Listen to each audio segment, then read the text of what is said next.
Governor, I appreciate you taking a quick moment with us. Sure. First and foremost, all eyes are on the forecast, the storm for tomorrow. You have declared a state of emergency. You've also deployed the National Guard there on standby as well. You know, these are some proactive measures for a forecast that isn't as severe as the one Monday. So why weren't those actions taken earlier this week before the 95 shutdown? Well, the reason the actions are taken now is because these are back-to-back storms, and there's still a lot of areas, especially north of here, Spotsylvania, Fredericksburg area, that were hit really hard the first time.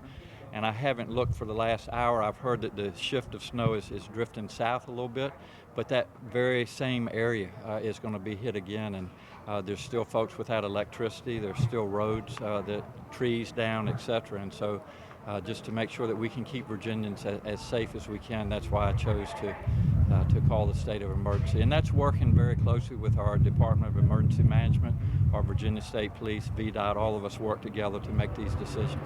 Do you not think that the black ice and the quite terrible conditions on 95 was not prudent to declare a state of emergency then?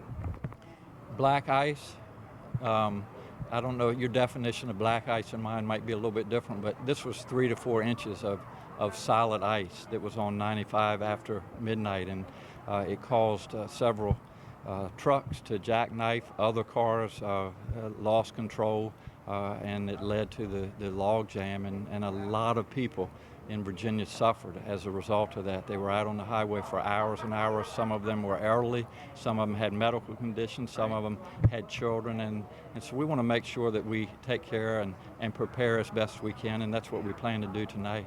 Do you think that preparing as best as you can meant declaring a state of emergency or having the National Guard on standby on Monday? Well, this was a serious storm.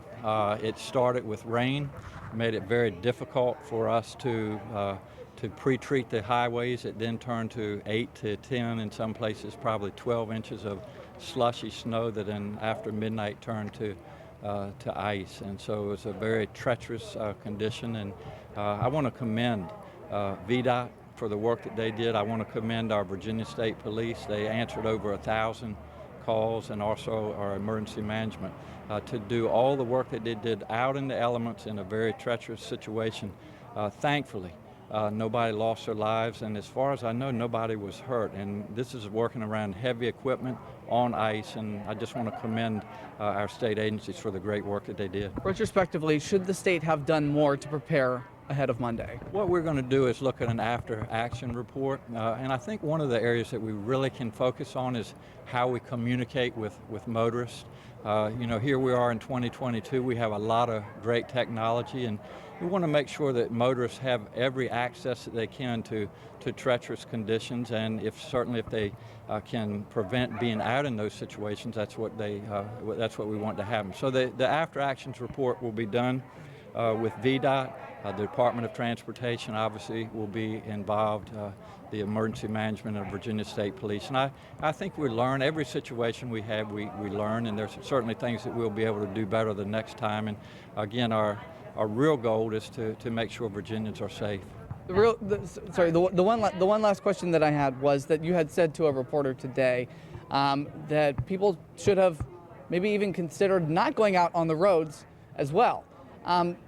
Is it fair to spin that on the drivers when the state had just frankly failed to prepare? We certainly don't want to blame the drivers. Again, I feel sorry for folks that were stuck on the highways for hours, literally. Again, folks that had children, the elderly, I've already mentioned that. And what we want to do is to be able to communicate with individuals and let them know when there are treacherous conditions, whether they need to get off the highway or don't come onto the highway. So this is not about blaming anybody. It's about doing better the next time and keeping Virginians as safe as we can.